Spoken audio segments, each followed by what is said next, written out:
This Pope is visiting a completely different country to his predecessor. I want to hear him loud and clear recognise what the Church has done to the citizens of this country. People have a deep sense of faith, but they're just not connecting with church. To Pope John Paul, Ireland was sacred ground. When he visited in 1979, contraception, divorce, homosexual activity and abortion were all still illegal. The Church held sway. They used to call it Catholic Ireland, a place of pilgrimage for the faithful, but not anymore. The land of saints and scholars has witnessed a social revolution.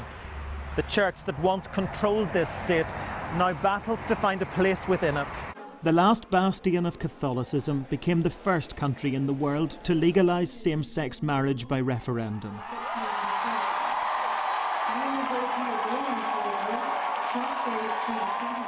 It then voted by a landslide to lift the ban on abortion. What did we do? Repeal the age! What do we want? Legislate! Yeah, we're certainly a different place, and this Pope is visiting a completely different country to his predecessor. What I see is a Catholic Church that wants to actually consolidate a more conservative base and pursue an ideology that is very much out of step with how people are thinking.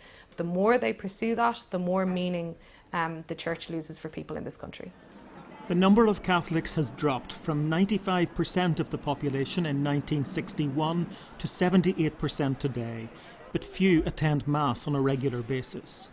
The Church has fallen from grace, vilified for 9,000 reported cases of child abuse by priests and for imprisoning single mothers. Immortalised in the film The Magdalene Sisters, 30,000 women were locked away. Delia Mulryan spent 30 years of her life in a Magdalene laundry. I feel very, very sad about it. Like, I couldn't bear to do that to an animal.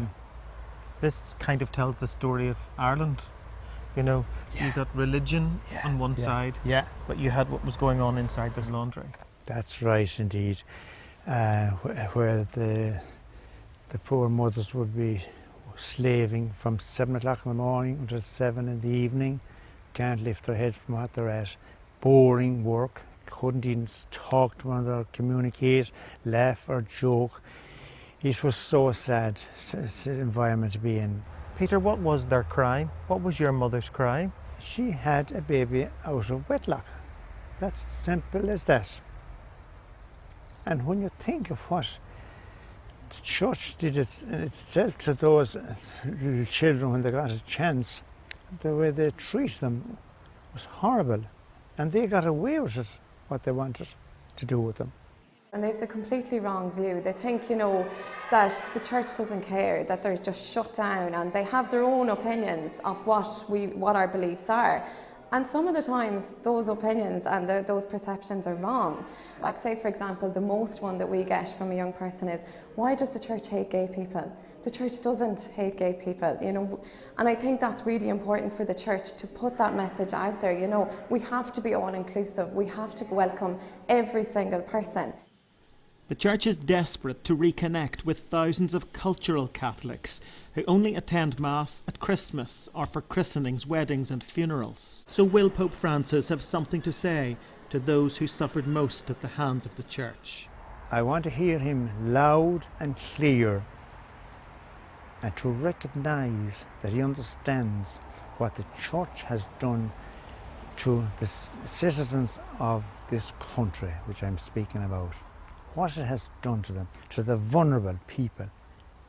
They were supposed to show respect. The Pope is here to represent God here on earth. And it's far, far, far light years away from what they're doing.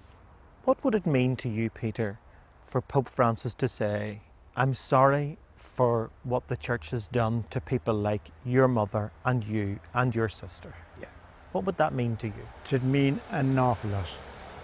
I could close my eyes in peace, but as it stands, I cannot.